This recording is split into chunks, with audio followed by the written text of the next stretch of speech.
In this video, I'm going to talk to you why translating English is more pristine and proper in context and how it beautifies the words we speak here in America than American accents. I'll tell you the difference, and I'll speak in my native American accent, and I will also speak in this transatlantic English accent so you can hear the difference in how it sounds. So, take for example the Beatles. The Beatles were born British pop icons, and since they were born in Britain and different parts of London and England as a whole, they had different dialects to what they spoke and how they sounded to each other. For example, both John and Paul were both born in Liverpool, England, so they had more of a voice that sounded like this. I mean, even though John was more higher than Paul was, Paul's more of a baritone.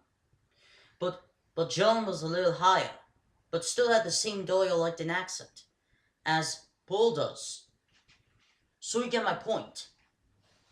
The dialects and accents that they had are more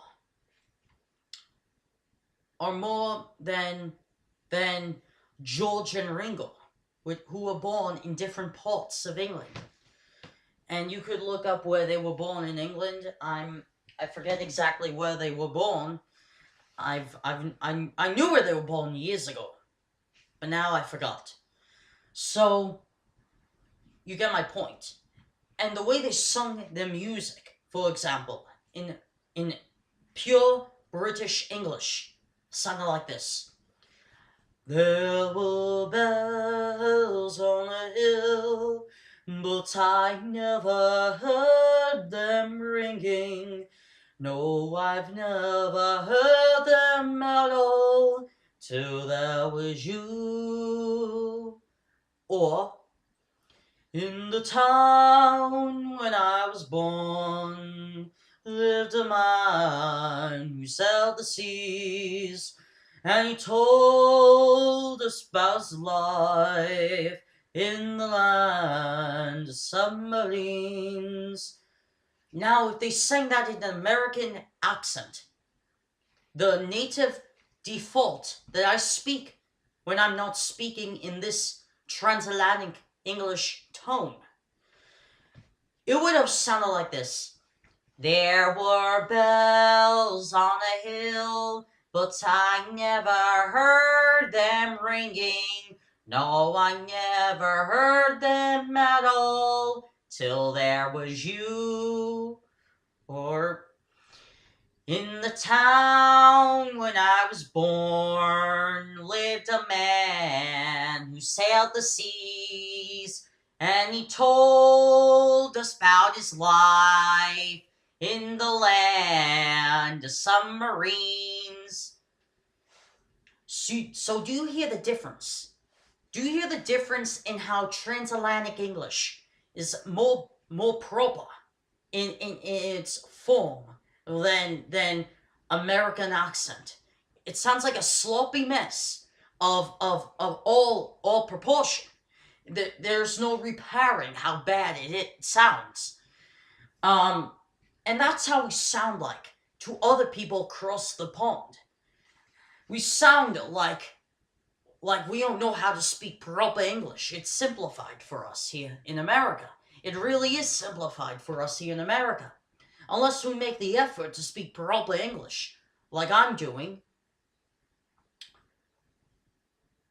we sound like Nina Lamont from Singing in the Rain to Half the World.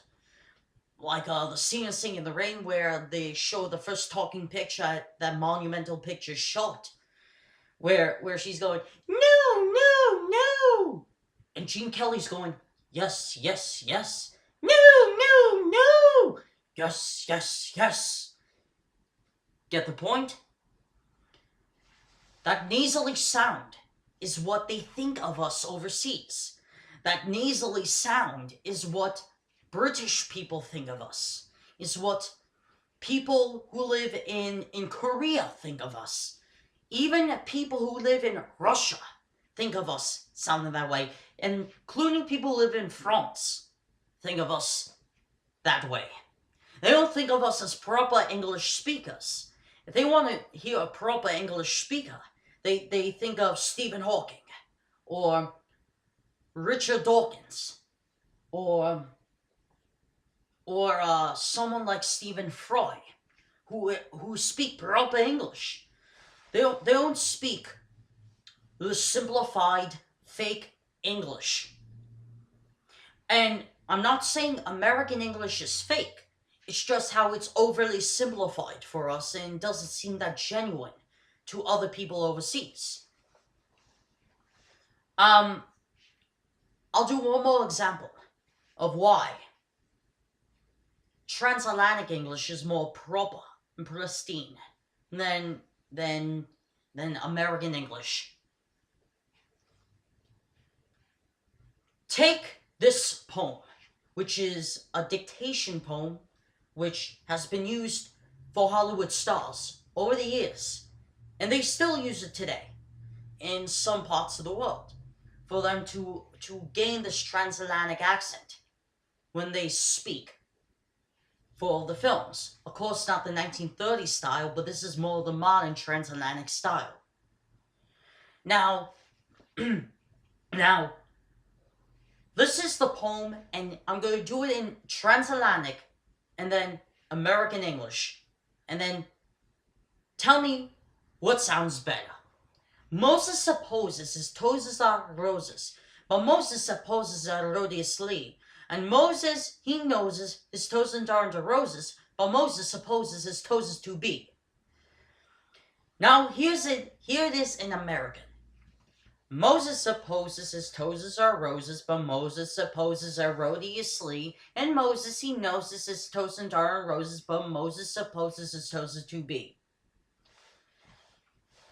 If you hear the difference, congratulations, you get the point why transatlantic English is more proper for America than regular American English.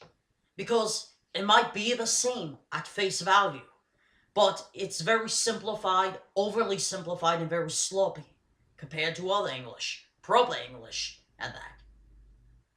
So I hope you guys enjoyed this video, and I hope you gain some perspective on why transatlantic English is more proper. Oh, and before I go, I'm gonna show you the difference between this transatlantic English and 1930s transatlantic English. This is 1930s transatlantic English. Before we know what it is today. The improved version, that is. This is the 1930s style. Hey, Copper! Get out of your car and I want to talk to you about something. I want to talk to you about, this watch that you sold me. This watch that you sold me doesn't work right. It's a sham. You buffooned me.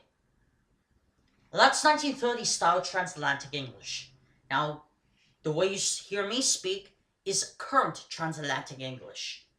It's more proper, pristine, and more clear than American accent English. See you guys.